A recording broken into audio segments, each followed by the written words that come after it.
आज के इस लेक्चर में हम लोग शुड का इस्तेमाल देखेंगे, यूजेज ऑफ शुड। और इसमें भी should say affirmative, negative, interrogative sentence बनाएंगे। तो शुड का मीनिंग जैसा कि आप जानते हैं चाहिए होता है।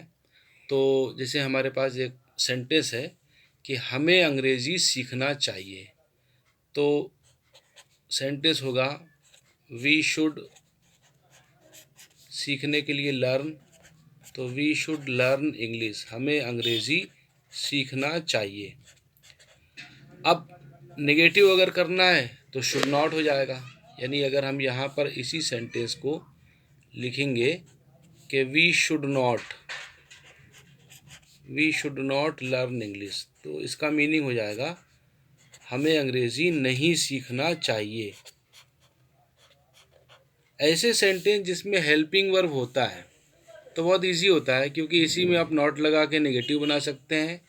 इसी को शुरू में लगाएंगे तो प्रश्नवाचक सेंटेंस बन जाएगा, और उसके पहले प्रश्नवाचक शब्द जैसे व्हाट, व्हेन, वेयर लगा के बड़े प्रश्नवाचक सेंटेंस भी आप बना सकते हैं।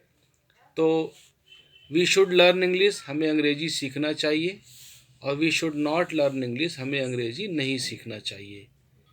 अब इसमें अगर हम प्रश्न करना चाह रहे हैं तो शुड से शुरू होगा सेंटेंस, क्या हमें अंग्रेजी सीखना चाहिए, तो सेंटेंस हो जाएगा should we learn English, should we learn English, क्या हमें अंग्रेजी सीखना चाहिए। और अगर प्रश्नवाचक नकारात्मक है, इंट्रोगेटिव नेगेटिव, यानी हम बोलना चाह रहे हैं कि क्या हमें अंग्रेजी नहीं सीखना चाहिए, तो ये शुड के जगह शुडंट से शुरू होगा। शॉर्ट फॉर्म में शुडंट वी लर्न इंग्लिश, क्या हमें अंग्रेजी नहीं सीखना चाहिए। और इसी सेंटेंस को ये वाले में अगर हम शुड पहले कर देते तो भी ये बन जाता। शुड पहले करते तो ये शुड यहाँ आ जाता, और बाकी बचा हुआ सेंटेंस क्या बचता, should we not learn English, क्या हमें अंग्रेजी नहीं सीखना चाहिए। कौन या किसे के लिए हु लगाते हैं हम, तो अगर हु हमेशा सब्जेक्ट की जगह लगता है, किसे अंग्रेजी सीखना चाहिए तो हु लग जाएगा सब्जेक्ट की जगह, और सेंटेंस हो जाएगा हु शुड लर्न इंग्लिश। तो इसका मतलब हो रहा किसे अंग्रेजी सीखना चाहिए। अब इससे आप इस पैटर्न पे बहुत सा सेंटेंस बना सकते हैं। किसे चाय बनाना चाहिए, हु शुड मेक टी। किसे कॉलेज जाना चाहिए, who should go to college. किसे गरीबों की मदद करना चाहिए, who should help the poor. किसे सुबह जल्दी उठना चाहिए, who should get up early in the morning. इस पैटर्न पे आप बना सकते हैं। और इसका अगर नेगेटिव बनाना चाहते हैं कि किसे अंग्रेजी नहीं सीखना चाहिए, तो who should not learn English, किसे अंग्रेजी नहीं सीखना चाहिए, ये हमारा सेंटेंस हो जाएगा। अब अगर प्रश्नवाचक शब्द लगाना चाह रहे हैं कि हमें अंग्रेजी क्यों सीखना चाहिए, तो सबसे पहले क्या होगा, प्रश्नवाचक शब्द रहेगा, और उसके बाद हेल्पिंग वर्ब। तो हेल्पिंग वर्ब क्या है, should. Why should we learn English, हमें अंग्रेजी क्यों सीखना चाहिए।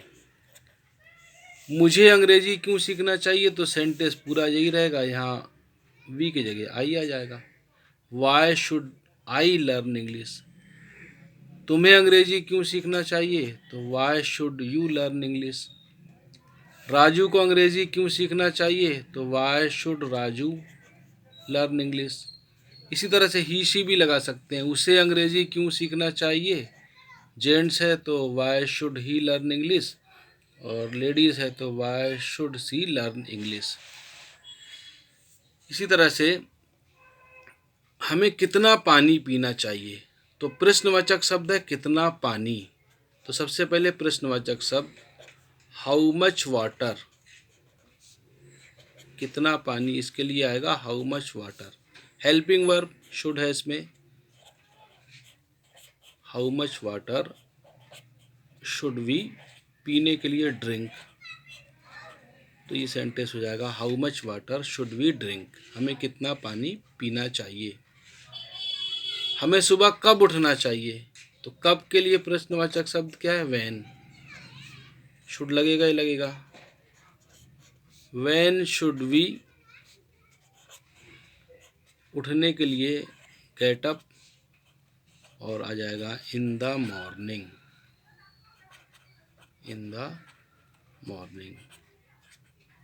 When should we get up in the morning, हमें सुबह कब उठना चाहिए। यहाँ सब्जेक्ट बदलते जाएंगे, सेंटेंस बदलता जाएगा। मुझे सुबह कब उठना चाहिए, तो when should I get up in the morning. Raju को सुबह कब उठना चाहिए, when should Raju gate up in the morning. तो इस तरह से शुड के जो है कुछ सेंटेंस इसमें देखे हैं, और आगे के लेक्चरों में इसके आगे हम लोग और सेंटेंस और कॉम्प्लिकेटेड सेंटेंस शुड के जो है देखेंगे।